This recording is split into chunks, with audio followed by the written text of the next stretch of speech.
नमस्कार, मैं कोमल मिश्रा और आप देख रहे हैं भारत 19 एक्सप्रेस। समय हो चुका है यूपी की बड़ी खबरों का।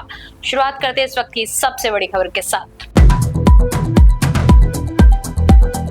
मुख्यमंत्री योगी आदित्यनाथ ने रामपुर में समाजवादी पार्टी पर तीखा हमला बोलते हुए कहा कि पहले रामपुरी चाकू का इस्तेमाल जनता को डराने और जमीनों पर कब्जा करने के लिए होता था। आप अंदाजा इसी से लगा सकते हैं, चाकू अगर गलत व्यक्ति के हाथों में पड़ेगा तो उससे डकैती डालेगा। समाजवादी पार्टी रामपुर के चाकू का दुरुपयोग करके जनता की जमीनों पर कब्जा करती थी, जनता को प्रताड़ित करती थी, उन्हें हतोत्साहित करती थी, उनका शोषण करती थी। और उत्तर प्रदेश के अंदर जब बीजेपी की डबल इंजन सरकार आई तो यही चाकू जनता की सुरक्षा के लिए उपयोग में आ रहा है और वही सुरक्षा का माहौल आज विकास का पर्याय बन रहा है। राम मंदिर चिड़ावा चोरी मामले में गिरफ्तार आरोपी लवकुश मिश्रा को लेकर एक और बड़ा खुलासा सामने आया है। आरोप है कि लवकुश मिश्रा ने सुहावल तहसील के बनवीरपुर गांव में अपनी पत्नी सुप्रिया मिश्रा के नाम पर लाखों रुपए की जमीन खरीदी और उस पर आलीशान मकान का निर्माण शुरू कराया था। मामला सामने आने के बाद निर्माण कार्य फिलहाल रोक दिया गया है। ये मकान लवकुश मिश्रा का है, उनकी पत्नी के नाम पे है सुप्रिया मिश्रा, और पिछले 3 महीने फरवरी लास्ट से काम चल रहा है यहाँ पे। लगभग कितना स्क्वायर फीट इसका अगर माना जाए? 1000 स्क्वायर फीट का है, 1000 स्क्वायर फीट का मकान है। कितने दिनों से इसका निर्माण कार्य? और 3 महीने से चल रहा है भैया। 3 महीने का ये? जी, बहुत तेज काम चल रहा था।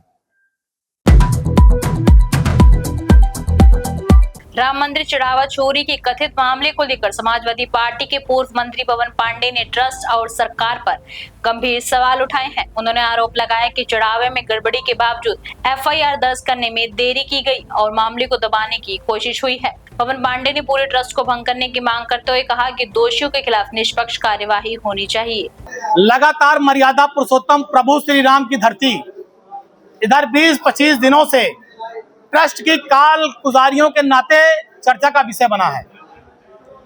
ट्रस्ट में बैठे हुए लोगों ने मर्यादा पुरुषोत्तम प्रभु श्री राम के मंदिर में चढ़ावा चोरी, आभूषण चोरी, गहना चोरी, शिला चोरी, मुकुट चोरी, हीरा चोरी, हार चोरी, ये सारे काम किए हैं।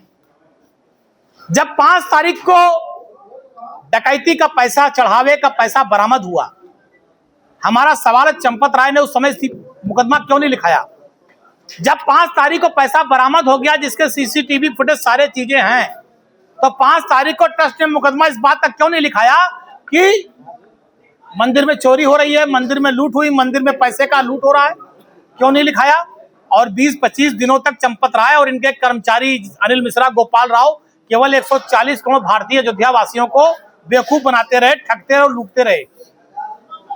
एसआईटी का मतलब कुछ नहीं। आप बताइए, एसआईटी की जांच के बाद क्या एसआईटी की रिपोर्ट सार्वजनिक की गई? क्या आज तक आया कहीं की रिपोर्ट में क्या है? और अगर चंपत राय, अनिल मिश्रा ने इस्तीफा दिया है तो इस्तीफा सार्वजनिक क्यों नहीं किया जा रहा है? जिस तरह से कोषाध्यक्ष गोविंद देवगिरी ने लगाया कि इस्तीफा प्राप्त हुआ है, प्राप्त हुआ, अभी स्वीकार नहीं हुआ है। स्वीकार करने की मीटिंग 11 तारीख को है। कोषाध्यक्ष जी खुद कटघरे में है, इतना कोष लूट गया, कोषाध्यक्ष पता नहीं कहां गायब थे। इनकी भी भूमिका की जांच होनी चाहिए, इनको भी बर्खास्त कर देना चाहिए कि मंदिर का कोष लूट गया, कोषाध्यक्ष गायब थे। कहीं कोई भूमिका है ही नहीं है, केवल लगातार राम मंदिर को ठगने लूटने का कार्य चल रहा है। इस्तीफा दे दिया तो चंपत राय, अनिल मिश्रा आज भी मंदिर पर अपना, उनके नेतृत्व में काम कैसे हो रहा है? कैसे उनके नेतृत्व में सारी राम मंदिर के अंदर क्रियाकलाप हो रही है? क्यों नहीं इनको मंदिर परिसर से जहां ये रहते वहां से बाहर किया जाता? आज भी इनके नेतृत्व में है गोपाल राय, अनिल मिश्रा, चंपत राय, ये कैसे आज भी मंदिर की व्यवस्था देख रहे हैं? उससे इनको हटाया जाना चाहिए। राम मंदिर चढ़ावा प्रकरण के विरोध में कांग्रेस की प्रस्तावित पदयात्रा से पहले अयोध्या में पुलिस ने कार्यवाही तेज कर दी है।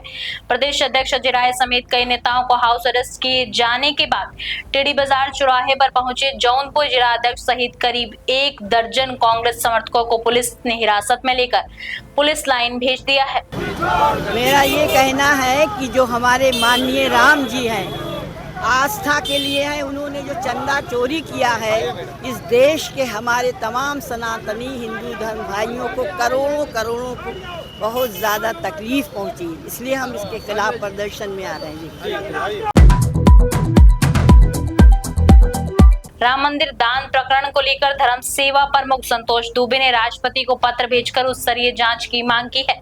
उन्होंने इसे अपना अंतिम पत्र बताते हुए ऐलान किया, प्रदेश भर में हस्ताक्षर अभियान चलाकर जनमत जुटाया जाएगा। इस दौरान उन्होंने मुख्यमंत्री योगी आदित्यनाथ की ईमानदारी की सराहना भी की। हमने ये जितने चोर हैं इसमें, ये सब इन्होंने देश की आस्था और श्रद्धा पर डकैती डाली है, चोरी किया है। ये गिरोहबंद अधिनियम के तहत और राष्ट्रीय सुरक्षा कानून के तहत जेल भेजे जाएं, इनकी संपत्तियां कुर्क करके और ये सब रामलला के खाते में वापस कराई जाएं। ट्रस्ट भंग हो और ट्रस्ट में चारों शंकराचार्य शहीद कार सेवकों के परिजनों को रखा जाए, ये हमारी अपेक्षा है। ये पत्र हमने भेज दिया है, ये पत्र देना है। और इसके अलावा अगर इससे भी काम नहीं चला तो हम रोड पर उतरेंगे, आंदोलन होगा, बड़ा आंदोलन होगा। पहले अयोध्या में हस्ताक्षर अभियान चलाएंगे। इनको कहने का मौका न रह जाए कि हमको बताया नहीं गया। पहले अयोध्या में हस्ताक्षर अभियान, अयोध्या, फिर दोनों शहरों में, फिर जिले में, फिर मंडल में, फिर प्रदेश में और फिर देश में चलाएंगे। हम अब पीछा छोड़ेंगे नहीं। इनको गिरफ्तार क्यों नहीं किया जा रहा है? वाराणसी में साइबर ठगी का एक सनसनीखेज मामला सामने आया है, जहां 26 लाख रुपए की ठगी की रकम हड़पने की साजिश में एक व्यापारी की बेरहमी से हत्या कर दी गई। पुलिस जांच में खुलासा हुआ कि हत्या के पीछे साइबर अपराध से जुड़े पैसों का विवाद था। वाराणसी पुलिस ने त्वरित कार्यवाही करते हुए आरोपियों को गिरफ्तार कर पूरे मामले का पर्दाफाश किया है। एक घटना अवलेशपुर थाना रोहनिया क्षेत्र में हुई थी, जिसमें एक व्यक्ति हैं जितेंद्र जी, जो किराने की शॉप है उनकी, वो अपने घर जा रहे थे तो रास्ते में बाइक सवारों के द्वारा उनको गोली मारी गई थी। जब उनको इलाज के दौरान उनकी मृत्यु हो गई। शुरू में ये केस हम लोगों ने काफ़ी इसमें तलाश की कि क्या कोई मोटिव हो सकता है, क्योंकि उनका भी हम लोगों ने बयान लिया था। उन्होंने भी इसमें जाहिर किया था कि इसमें किसी प्रकार की उनकी कोई दुश्मनी नहीं है। घर के परिवार के लोगों को इस दौरान बार बार बताया कि दुश्मनी किसी प्रकार या कोई एंगल ऐसा नहीं है। पुलिस के लिए काफ़ी चैलेंजिंग केस था। इसमें पूरी कमिश्नरेट की टीमें, हमारी जो एसओजी की, सर्विलांस की, साइबर की टीम और थाना रोहनिया की वर्ना जोन के जो हमारे जो अच्छे जो इसमें क्राइम में टीम में काम करते हैं, वो लोग इसमें सब इन्वॉल्व थे। टोटल हम लोगों ने लगभग 2000 के आसपास कैमरेज देखे और ये पता चला है कि जो बाइक प्रयोग हुई थी घटना में, वो रॉनिन बाइक थी। और जब हम लोगों ने और कैमरे डिटेल में देखे तो ये पता चला कि पीछे कार भी थी, औरा गाड़ी। जब हम लोगों ने उसको ट्रेस कराया तो ये पता चला कि इसमें 5 लोग मुख्यतः इन्वॉल्व हैं। आयुष, अमन और मनीष ये कार में बैठे हुए थे और जो बाइक रॉनिन है उस पर ज्ञानशु बाइक चला रहा था और जो पीछे था गोलू सुशील पटेल, इसने फायरिंग करी थी। इनका मोटिव जो था, ये बेसिकली ये लोग साइबर फ्रॉड करते हैं। ये ऐसे दुकानदारों को टारगेट करते थे जहाँ पे जिनके पास पेटीएम का वो बॉक्स होता था, वहाँ जाके ये लोग सिम को जो स्वैप कर लेते थे और उनके पैसे उनके अकाउंट पे लोन लेके या उनके जो अकाउंट में पैसे उसको ड्यूप करके अपने अकाउंट में ट्रांसफर करके या परचेज कर लेते थे कोई सामान। इस केस में भी चूंकि जो मृतक हैं जितेंद्र जी, उनके पास लगभग 25-26 लाख रुपए उनको कोई जमीन बेच के आया था। तो इन लोगों ने कुछ रेकी करी थी 5-6 महीने पहले। तो ये पता चला था इस पैसे को हमें किसी भी प्रकार से इसको लूटना है या फिर अपने अकाउंट में ट्रांसफर कराना है। इन लोगों ने प्लानिंग करी। इसमें एक व्यक्ति के द्वारा जो अवैध असलाह है उसको प्रोवाइड कराया गया अमन के द्वारा, और फिर 7 तारीख को भी इन्होंने एक बार अटेम्प्ट किया, बट उस दिन चूंकि वो जल्दी चले गए तो उस दिन नहीं कर पाए। 8 तारीख को इन लोगों ने इस घटना को कारित किया। वाराणसी पुलिस कमिश्नरेट ने ऑपरेशन दहन के तहत करीब 8.10 लाख रुपए के जब्त मादक पदार्थों को नष्ट किया है। जिला स्तरीय ड्रग डिस्पोजल कमेटी की निगरानी में गांजा, एल्प्राजोल और हेरोइन का विनिष्टीकरण किया गया है। कानपुर देहात के रसूलाबाद में कथित अवैध खनन को लेकर भारतीय किसान यूनियन महात्मा टिकैत ने प्रशासन के खिलाफ मोर्चा खोल दिया है। संगठन ने आरोप लगाया कि परमिशन की आड़ में बड़े पैमाने पर अवैध खनन हो रहा है, जबकि कार्यवाही सिर्फ छोटे किसानों और ट्रैक्टर चालकों पर ही की जा रही है।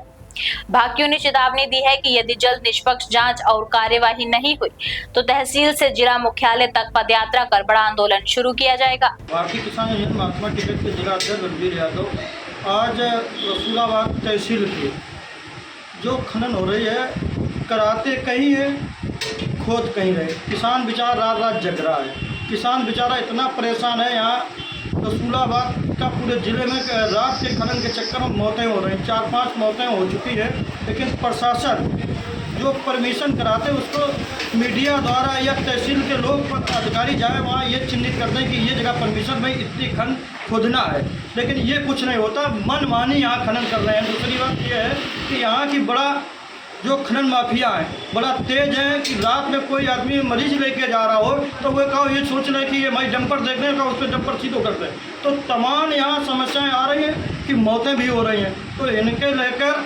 अधिकारी संज्ञान ने इस पर संज्ञान नहीं ले रहे हैं तो हम लोग तत्काल बहुत जल्द यहाँ धरना धरेंगे। धरने में नहीं सुनाई हो रही तो अधिकारियों के खिलाफ हम लोग पैदल यात्रा माती लक्का मुख्यालय लक्का जाएंगे। जय जवान जय किसान।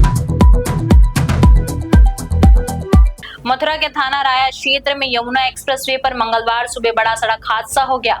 लखनऊ से आ रही एक डबल डेकर बस 111-112 माइलस्टोन के बीच आगे चल रहे कंटेनर से टकरा गई। हादसे में 4 लोगों की मौत हो गई जबकि करीब 25 यात्री घायल हुए हैं।